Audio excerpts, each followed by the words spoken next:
ഇതിൽ അറ്റൻഡ് ചെയ്യാനായിട്ട് നമ്മൾ ക്ഷണിച്ചു ഇതിൽ വന്നിരിക്കുന്ന എല്ലാവരെയും, പ്രത്യേകിച്ച് ഈ KDSPCക്ക് പുറത്തു നിന്ന് വന്ന ഒരുപാട് പേരുടെ പേര് ഞാൻ ഇതിനകത്ത് കാണുന്നുണ്ട്. അപ്പൊ അത് പ്രത്യേകിച്ച് നന്ദി അറിയിക്കുകയാണ്. അപ്പൊ നിങ്ങൾ എല്ലാവരും ഈ മീറ്റിങ്ങിലേക്ക് ക്ഷണിക്കുകയാണ് ഞങ്ങൾ. ഇന്ന് നമ്മൾ ചർച്ച ചെയ്യുന്ന വിഷയം വളരെ ഗൗരവകരമായ ഒരു വിഷയമാണ്.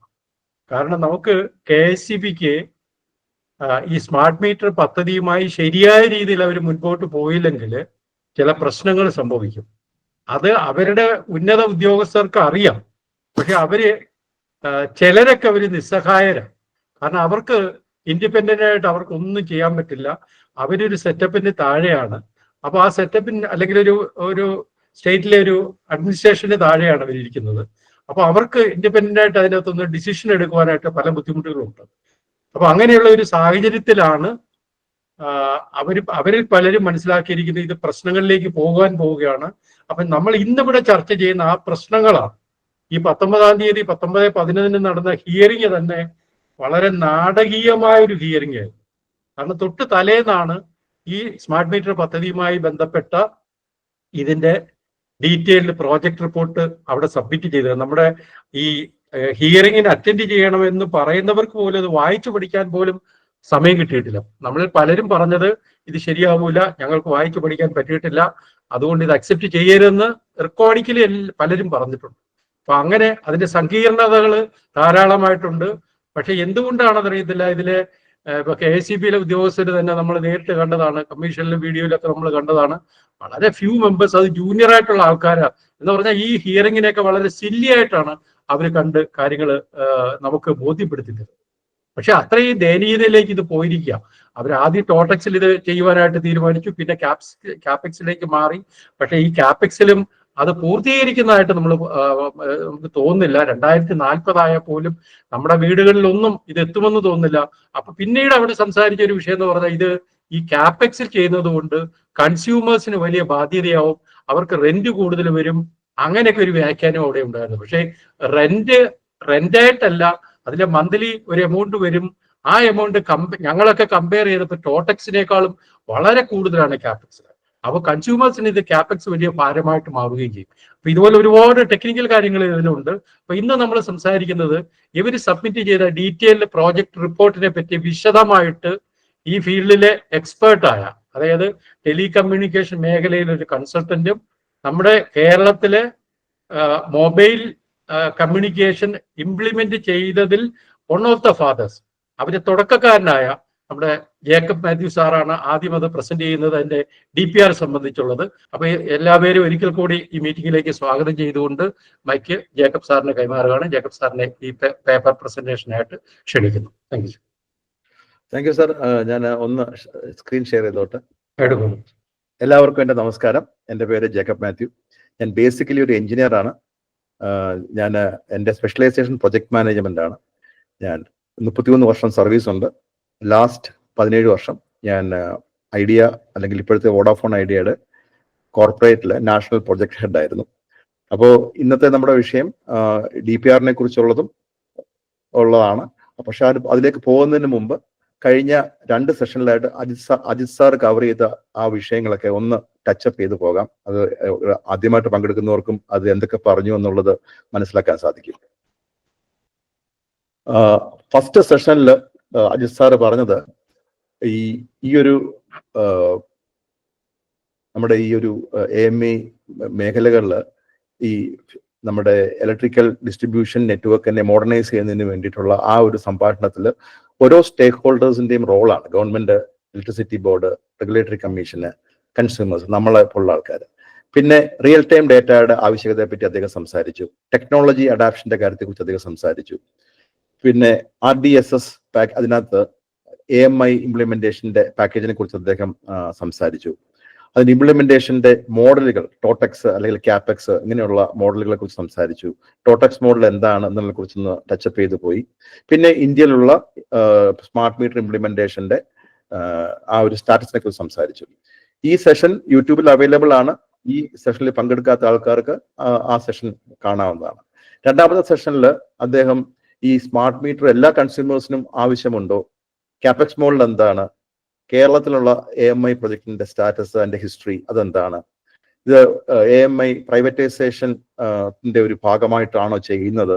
പിന്നെ KECBിലുള്ള യൂണിയൻസിന്റെ കൺസേൺസ്, പിന്നെ അവസാനമായിട്ട് സോളാർ പ്രൊസ്യൂമേഴ്സ് ആണോ ഗ്രിഡ് മാൽ ഫങ്ഷൻസിന്റെ ഉത്തരവാദികൾ?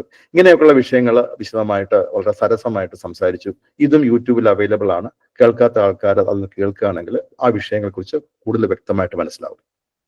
മൊത്തമായിട്ട് ഈ 2 സെഷന്റെ ഉദ്ദേശം ഒരു ഫ്യൂച്ചറിസ്റ്റിക് അപ്രോച്ച് ഡിസ്ട്രിബ്യൂഷൻ നെറ്റ്വർക്കിനെ കുറിച്ച്, ഇലക്ട്രിക്കൽ ഡിസ്ട്രിബ്യൂഷൻ നെറ്റ്വർക്കിനെ കുറിച്ച് ഉണ്ടാകേണ്ട ഒരു അവയർനെസ്, അങ്ങനെ 1 നേഷൻ 1 ഗ്രിഡ് എന്നുള്ളൊരു നാഷണൽ ഗോൾ, ഇതിലേക്കുള്ള നമ്മുടെ യാത്ര, അതിനെക്കുറിച്ച് ഒന്ന് നമ്മളെല്ലാവരും സെൻസിറ്റൈസ് ചെയ്യാൻ അദ്ദേഹത്തിന് സാധിച്ചു. ഇത് 2 യൂട്യൂബ് കണ്ടാൽ നിങ്ങൾക്ക് മനസ്സിലാവും. ഇനി നമുക്ക് ഗവൺമെന്റ് ഓഫ് ഇന്ത്യ ഈ ഒരു കാര്യത്തെ എങ്ങനെയാണ് അപ്രോച്ച് ചെയ്തത് നമുക്ക് നോക്കാം. ഞാനത് കുറച്ച് വിഷ്വലായിട്ടാണ് എടുക്കാൻ ശ്രമിച്ചിട്ടുള്ളത്. നമ്മുടെ ഇലക്ട്രിസിറ്റി പ്രൊഡക്ഷനെ പറ്റി പറയുന്നത്, വലിയ വലിയ ലാർജ് പവർ പ്ലാന്റ്സിൽ നിന്നാണ് പണ്ട് പഴയകാലത്തുള്ള ജനറേഷൻ. പക്ഷെ ഇപ്പോൾ അതൊക്കെ മാറി. ഇപ്പോൾ വളരെ ഡീസെൻട്രലൈസ്ഡ് ആയിട്ടാണ് നമ്മൾ ഓരോരുത്തരും, ഇവിടെ ഇരിക്കുന്ന മെജോറിറ്റി പ്രൊസ്യൂമേഴ്സും, മെജോറിറ്റി അല്ല എല്ലാ പ്രൊസ്യൂമേഴ്സും ഇലക്ട്രിസിറ്റി ജനറേറ്റ് ചെയ്യുന്ന ആൾക്കാരാണ്. ഇനി ബാറ്ററി, ഇലക്ട്രിക്കൽ വെഹിക്കിളിലെ ബാറ്ററി, അങ്ങനെ എല്ലാവരും ചേർന്ന് ഡീസെൻട്രലൈസ് ചെയ്തിട്ടുള്ളൊരു ജനറേഷനാണ് ഇനിയിപ്പോൾ ഭാവിയിലേക്ക് ഉണ്ടായിക്കൊണ്ടിരിക്കുന്നത്. ഭാവിയല്ല, ഇപ്പോൾ തന്നെ നടക്കുന്നു. അത് കൂടുതലായിട്ട് ഇനി സ്പ്രെഡ് ചെയ്യാൻ പോകുന്നു. മാർക്കറ്റ് പണ്ടൊരു സെൻട്രലൈസ്ഡ് മാർക്കറ്റാണ്. പക്ഷേ ഈ ഒരു മാർക്കറ്റ് വളരെ ഡീസെൻട്രലൈസ്ഡ് ആയിക്കൊണ്ടിരിക്കുകയാണ്. നമ്മൾ കേൾക്കുന്നുണ്ട് peer to peer electricity sale. അതൊക്കെ നമ്മുടെ ഇന്ത്യയിലെ പല സ്റ്റേറ്റിലും വന്നു. നമ്മുടെ കേരളത്തിലും അതിനെക്കുറിച്ചുള്ള പത്രവാർത്തകളൊക്കെ വരുന്നുണ്ട്. പക്ഷേ ടെക്നോളജി അതനുസരിച്ചിട്ട് മാറേണ്ടതായിട്ടുണ്ട്. പിന്നെ ഉള്ളത് ട്രാൻസ്മിഷൻ. നമ്മളുടെ ജനറേഷൻ നടക്കുന്നത് വളരെ കുറച്ച് സ്ഥലങ്ങളിലാകുമ്പോൾ വളരെ വലിയ ട്രാൻസ്മിഷൻ ലൈൻസ് ആ രീതിയിൽ നിലനിൽക്കുന്നുണ്ട്. പക്ഷെ ഡീസെൻട്രലൈസ്ഡ് ആകുമ്പോൾ പല പല സ്ഥലങ്ങളിലായിട്ട് ഡിസ്ട്രിബ്യൂട്ടഡ് ആയിട്ട് ട്രാൻസ്മിഷൻ ചെയ്യേണ്ടി വരുന്ന ഒരു അവസ്ഥയാണ് ഭാവിയിലേക്ക് ഉണ്ടാകുന്നത്. ഏറ്റവും പ്രധാനപ്പെട്ട ഒരു വിഷയം, നമ്മൾ ആ പഴയ കാലങ്ങളിൽ ഇലക്ട്രിസിറ്റി നമുക്ക് 1 വേ കിട്ടിക്കൊണ്ടിരിക്കുകയാണ്. നമുക്ക് ആർക്കും അതിനകത്തും പ്രത്യേകിച്ചൊന്നും ചെയ്യാനില്ല. പക്ഷെ ഇപ്പൊ അങ്ങനെയല്ല. ഡിസ്ട്രിബ്യൂഷൻ 1 വേ അല്ല, 2 വേ ആണ്. നമ്മൾ പറഞ്ഞ പോലെ നമുക്ക് എക്സ്പോർട്ടും ഉണ്ട്, നമുക്ക് ഇമ്പോർട്ടും ഉണ്ട്. ഇത് ഇന്നിന്റെ ആവശ്യമാണ്, നാളെയുടെ ആവശ്യമാണ്. ഈ പറയുന്ന ഈ ഒരു സെനാരിയോയിൽ കൺസ്യൂമർ പ്രിഫറൻസസ് നോക്കുകയാണെന്നുണ്ടെങ്കിൽ നമ്മൾ പാസീവ് കൺസ്യൂമേഴ്സ് ആയിരുന്നു. നമ്മൾ ബില്ല് കിട്ടും, നമ്മൾ പേ ചെയ്യും. പക്ഷെ ഇപ്പൊ അങ്ങനെയല്ല. നമ്മൾ ആക്റ്റീവ് കൺസ്യൂമേഴ്സ് ആണ്. നമ്മൾ പാർട്ടിസിപ്പേറ്റ് ചെയ്യുന്നുണ്ട്. We are generating and supplying the energy to the system. ഈ ഒരു സാഹചര്യത്തിൽ ഗവൺമെന്റ് ഓഫ് ഇന്ത്യ ഇതെല്ലാം മനസ്സിലാക്കി ലോകത്തിന്റെ പല ഭാഗങ്ങളിലും ഈ സ്മാർട്ട് മീറ്റർ ആയിക്കൊണ്ടിരിക്കുന്ന കാര്യങ്ങളൊക്കെ മനസ്സിലാക്കിയിട്ട് ഇതിനെപ്പറ്റിയുള്ള ഡിസ്കഷൻസും സെമിനാർസും കാര്യങ്ങളൊക്കെ എനിക്ക് കിട്ടിയ പബ്ലിക് ഡൊമൈനിൽ നിന്ന് കിട്ടിയ ഇൻഫർമേഷൻ 2013 തൊട്ടേ അവർ സ്റ്റാർട്ട് ചെയ്തു. ജോസ് സാറിന്റെ സമയത്ത് അദ്ദേഹത്തിന് തിരുത്താം, ഇത് അതിനെക്കാട്ടി മുമ്പ് സ്റ്റാർട്ട് ചെയ്തു എന്നുള്ള കാര്യം. 2013 സ്റ്റാർട്ട് ചെയ്തതായിട്ട് നമുക്ക് അവരുടെ സ്മാർട്ട് ഗ്രിഡ് മിഷന്റെ വെബ്സൈറ്റിൽ പോയി കഴിഞ്ഞാൽ കണ്ടുപിടിക്കാൻ പറ്റും. പൈലറ്റ് പ്രോജക്ട്സ് 2015 സ്റ്റാർട്ട് ചെയ്തു. അതിനെല്ലാം ബേസ് ചെയ്ത് അതിന്റെ അടിസ്ഥാനത്തിൽ ടോട്ടക്സ് മോഡലിലാണ് ഇത് ഏറ്റവും നന്നായി ചെയ്യാൻ സാധിക്കുന്നതെന്ന് തീരുമാനിച്ചിട്ട് സ്റ്റാൻഡേർഡ് ബിഡിംഗ് ഡോക്യുമെന്റ്സ് അവർ ജനുവരി 21 അപ്രൂവ് ചെയ്ത് അത് ഫോളോ ചെയ്യാനായിട്ട് പബ്ലിഷ് ചെയ്തു. ഇനിയും കൂടുതൽ ആ DPRലേക്ക് ഡിസ്കഷന് പോകുന്നതിന് മുമ്പ് എല്ലാവരുടെയും കൂടെ അറിവിലേക്ക് വേണ്ടി നമ്മളുടെ മീറ്ററിംഗ്, നമ്മുടെ ഒരു കൺസ്യൂമർ മീറ്ററിംഗ് എങ്ങനെയാണ് സംഭവിക്കുന്നത് എന്നുള്ളതാണ് ഞാൻ അവിടെ കാണിച്ചേക്കുന്നത്. നമ്മുടെ വീടിന്റെ ഒരു മീറ്റർ, നമുക്ക് ആ മീറ്ററിലേക്ക് ഒരു മീറ്റർ റീഡർ വന്ന് എല്ലാ മാസം അല്ലെങ്കിൽ 2 മാസത്തേക്ക് വന്ന് റീഡിംഗ് എടുത്തുകൊണ്ട് പോകുന്നു. ആ റീഡിങ്ങിനെ ബേസ് ചെയ്തിട്ട് നമുക്ക് ബില്ല് കിട്ടുന്നു. ഇതിന്റെ മൊത്തം ഉത്തരവാദിത്വം KECBL-നാണ്. പക്ഷേ സ്മാർട്ട് മീറ്റർ സെനാരിയോയിൽ, ബേസിക്കലി AMI സ്മാർട്ട് മീറ്റർ സെനാരിയോയിൽ, അത് ഞാൻ ഈ AMI സ്മാർട്ട് എന്ന് പറയാൻ കാര്യം, ഇടയ്ക്ക് നമ്മുടെ ഈ ട്രഡീഷണൽ മീറ്ററിനകത്ത് നിന്ന് പിന്നെ ഓട്ടോമാറ്റിക് മീറ്റർ റീഡിംഗ് എന്ന് പറഞ്ഞൊരു സംവിധാനം ഉണ്ടായിരുന്നു. അവിടെയും മീറ്റർ റീഡിംഗ് റിമോട്ടായിട്ട് ചെയ്യുന്നുള്ളതേ ഉള്ളൂ, വേറെ യാതൊരു സംവിധാനവും ഇല്ല. അതൊരു 1 വേ കമ്മ്യൂണിക്കേഷൻ ആയിരുന്നു. ഇവിടെ എങ്ങനെയല്ല, നമുക്കൊരു സ്മാർട്ട് മീറ്റർ ഉണ്ട്. ആ സ്മാർട്ട് മീറ്ററിനകത്ത് 2 വേ കമ്മ്യൂണിക്കേഷൻ കേപ്പബിലിറ്റി ഉണ്ട്. അതുകൂടാതെ കണക്ഷൻ ഡിസ്കണക്ഷൻ കേപ്പബിലിറ്റി ഉണ്ട്. പിന്നെ കമ്മ്യൂണിക്കേഷൻ ഇൻഫ്രാസ്ട്രക്ചർ എന്ന് പറയുന്നത് നമ്മുടെ ഒരു ടെലികോം കമ്മ്യൂണിക്കേഷൻ പ്രൊവൈഡർ ആകാം, അതല്ലെങ്കിൽ RF മെഷ് എന്ന് പറഞ്ഞൊരു സംവിധാനമുണ്ട്, നമ്മുടെ ഫോണിനൊക്കെ ഉപയോഗിച്ച് ചെയ്യാമെന്ന് പറയുന്നുണ്ട്.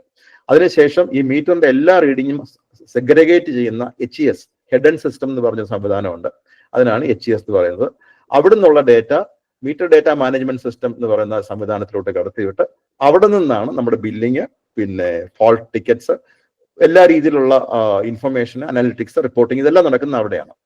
നമ്മൾ പ്രത്യേകമായിട്ട് നോട്ട് ചെയ്യേണ്ട ഒരു വിഷയം, ഇതിന്റെ മൊത്തം ഉത്തരവാദിത്വം ഗവൺമെന്റ് ഓഫ് ഇന്ത്യയുടെ ആ ഒരു പ്രോജക്റ്റിനെ ബേസ് ചെയ്തിട്ട്, അവർ മുന്നോട്ട് വെച്ച ആ ഒരു കൺസെപ്റ്റിനെ ബേസ് ചെയ്തിട്ട് AMISP എന്ന് പറഞ്ഞാൽ advance metering infrastructure service provider എന്നുള്ള ഒരു ഏജൻസിക്കായിരിക്കും എന്നാണ് അത് ആ രീതിയിലാണ് അതിനെ വിഭാവന ചെയ്തത്. അപ്പോൾ ഇത്രയൊക്കെ വിഭാവന ചെയ്തതിന് ശേഷം government of India, ministry of power model documents issue ചെയ്തു. ഈ മോഡൽ ഡോക്യുമെന്റ്സ് ഇഷ്യൂ ചെയ്തതിന്റെ പ്രധാന വിഷയം സ്റ്റേറ്റ് ഓരോ ഡിസ്ട്രിബ്യൂഷൻ ലൈസൻസിക്കും ഈ സ്റ്റാൻഡേർഡ് ഡോക്യുമെന്റ്സ് അങ്ങ് ഫോളോ ചെയ്താൽ മതി, അവരായിട്ട് അതിനുവേണ്ടി സമയം മെനക്കെടുത്തുകയോ ഒന്നും ചെയ്യേണ്ട. അങ്ങനെ അവർ ഇഷ്യൂ ചെയ്ത ഡോക്യുമെന്റ്, അത് ഒരു ഡോക്യുമെന്റ് ആണ് മോഡൽ സ്റ്റാൻഡേർഡ് ബിഡിംഗ് ഡോക്യുമെന്റ്. ഇത് ജനുവരി 21 പബ്ലിഷ് ചെയ്തു. പബ്ലിക് ഡൊമൈനിൽ അവൈലബിൾ ആണ്. കൂടുതലായിട്ട് വായിച്ചറിയണം താല്പര്യമുള്ളവർക്ക് ഇത് ഡൗൺലോഡ് ചെയ്ത് എടുക്കാവുന്നതാണ്. രണ്ടാമത്തെ ഡോക്യുമെന്റ് എന്ന് പറയുന്നത് model contract for appointment of AMI service provider for smart prepaid metering in India on ഈ DBFWT എന്ന് പറഞ്ഞാൽ design, build, finance, own, operate and transfer. Ultimately it has to be transfer to the licensee. ആ ഒരു മോഡലിൽ ചെയ്യാനായിട്ടാണ് government of India വിഭാവന ചെയ്തത്. ഇത് കൂടാതെ ഗവൺമെന്റ് ഒരു model detail project report DPR കൂടെ പബ്ലിഷ് ചെയ്തിരുന്നു. അപ്പോ നമ്മൾ ആദ്യത്തെ ഈ 2 ഡോക്യുമെന്റിനെ കുറിച്ചും ഇപ്പൊ പറയുന്നില്ല. പക്ഷേ ഈ DPR-നെ കുറിച്ച് പറയുകയാണെങ്കിൽ ഈ DPR മോഡൽ DPR-ഉമായിട്ട് കേരള KSEBL റെഗുലേറ്ററി കമ്മീഷന് സബ്മിറ്റ് ചെയ്ത DPR-ന് യാതൊരു ബന്ധവുമില്ല.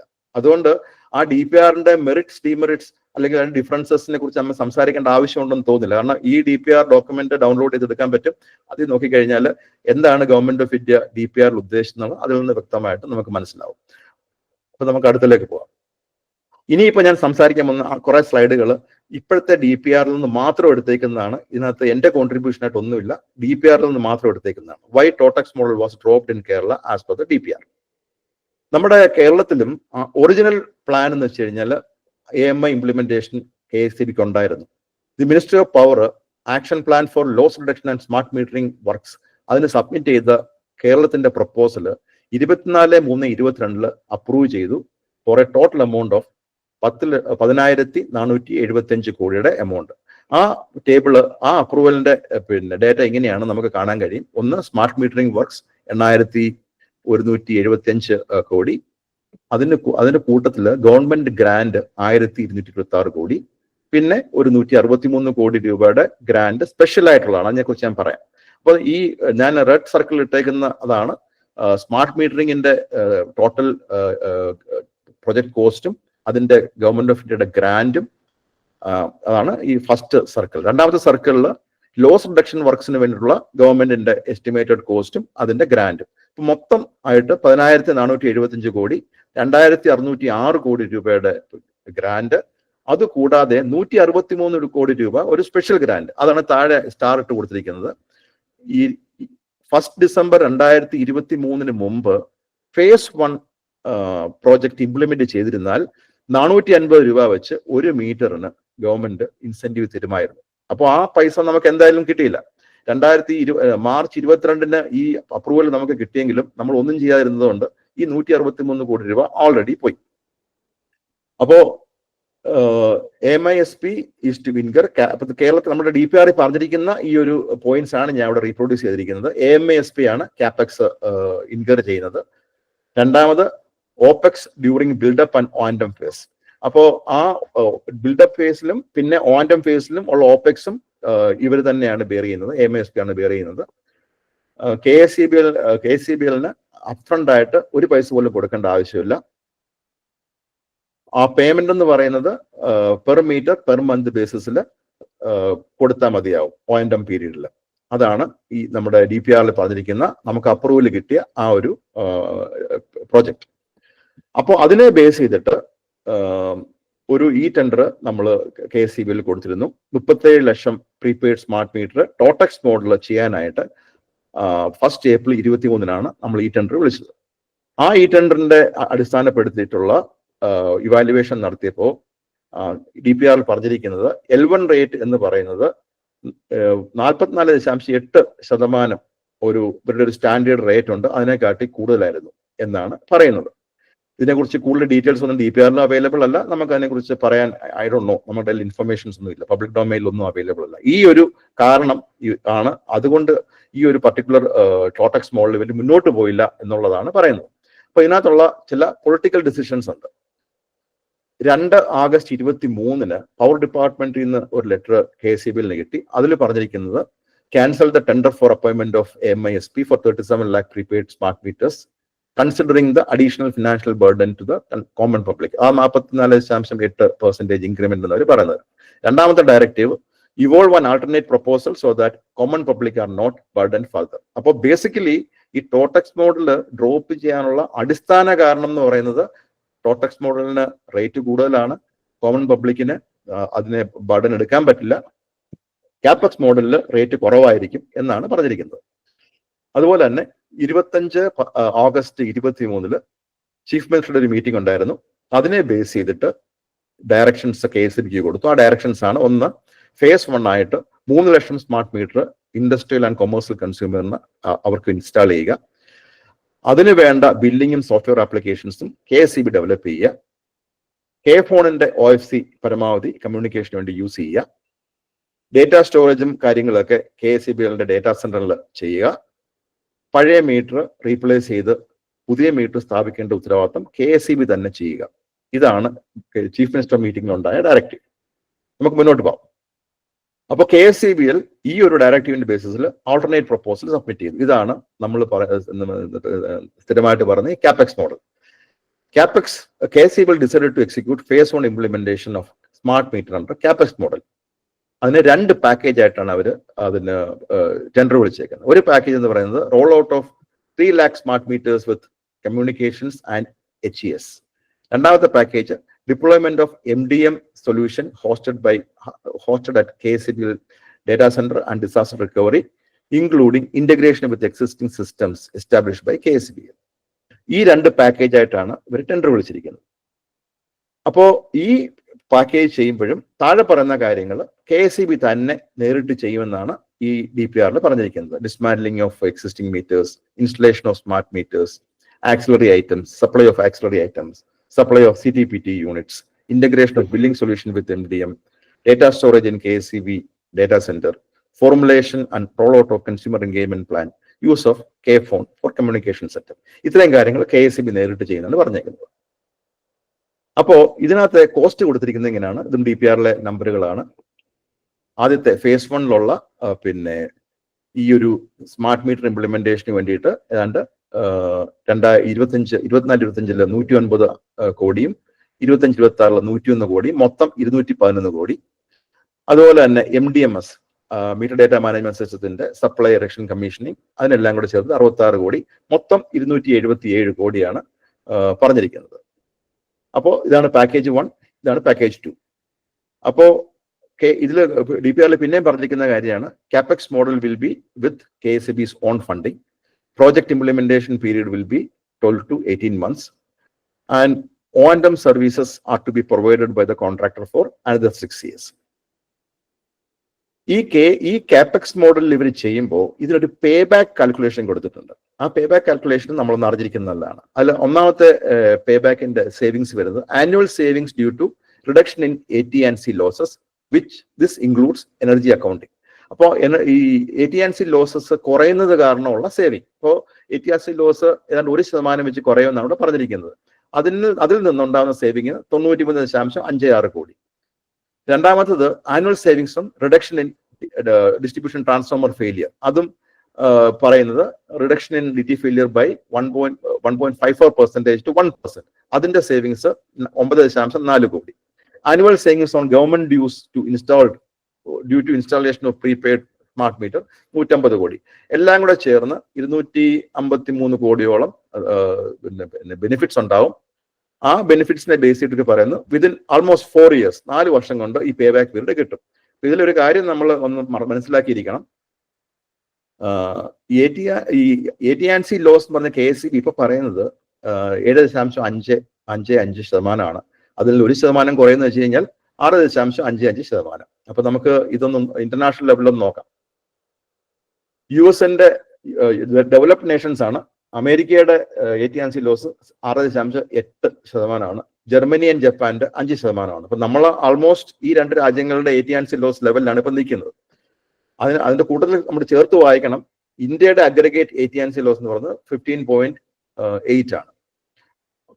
ഇതിനെക്കുറിച്ച് കൂടുതലൊന്നും ഞാൻ പറയാൻ ആഗ്രഹിക്കുന്നില്ല. അപ്പോൾ ഈ AMI ഇംപ്ലിമെന്റേഷൻ പ്ലാൻ എന്തായിരുന്നു, DPR പറഞ്ഞേക്കുന്ന പ്ലാൻ എന്താണ് അതൊന്ന് നോക്കാം. A smart meter implementation team shall be constituted with technical and finance personnel under Chief Engineer IT, CR and CAP. IT, CR, Information Technology corporate relations, പിന്നെ capex planning, capex അക്സെറ്റ് planning, ഇതിന്റെ in charge ആയിട്ടുള്ള chief എഞ്ചിനീയറുടെ കീഴിലാണ് team ഉണ്ടാക്കേണ്ടത്. Consumer engagement plan will be carried out to alleviate the concerns and to communicate the benefits of AMI smart metering. MDM shall be scalable to accommodate all the 1.5 crore consumer data. Replacement of existing meters with smart meters by KSBL. Operation and maintenance by AMI infrastructure shall be for a period of 6 years from implementation adhering to the SLAs. ഇത്രയും കാര്യങ്ങൾ repeat ചെയ്ത് പറഞ്ഞേക്കുന്നുള്ളതേ ഉള്ളൂ. ഞാൻ ആ പറഞ്ഞേക്കുന്ന കാര്യങ്ങൾ ഇവിടെ reproduce ചെയ്യുന്നുള്ളതേ ഉള്ളൂ. ഇതിന് ഇങ്ങനൊരു പ്ലാൻ അവിടെ കൊടുത്തിട്ടുണ്ട്. ഈ പ്ലാൻ ഒന്ന് നോക്കിക്കഴിഞ്ഞാൽ പിന്നെ മൊത്തം 13 മാസത്തെ പ്ലാനാണ് കൊടുത്തിരിക്കുന്നത്. സിവിൽ വർക്ക്, പാക്കേജ് 1ന്റെ കാര്യങ്ങൾ, ടെൻഡർ പ്രോസസ്സിങ്, PO പ്ലാനിങ്. നമ്മൾ ഏറ്റവും നോക്കേണ്ട ഒരു എലമെന്റ് എന്ന് പറയുന്നത് ഫീൽഡ് സർവേ, ഇൻസ്റ്റലേഷൻ, കമ്മീഷനിങ്. ഇത് കൊടുത്തേക്കുന്നത് ജസ്റ്റ് 6 മാസമാണ്. ഈ 6 മാസം കൊണ്ട് നമ്മൾ 3 ലക്ഷം മീറ്റർ ഇൻസ്റ്റാൾ ചെയ്യുന്നതാണ് ഇവരുടെ പ്ലാനിൽ പറഞ്ഞേക്കുന്നത്. അപ്പോ നമ്മൾ അതിന്റെ ഒരു കണക്ക് നോക്കുകയാണെങ്കിൽ 180 ദിവസം കൊണ്ട് സ്മാർട്ട് മീറ്റർ ഇൻസ്റ്റാൾ ചെയ്യും.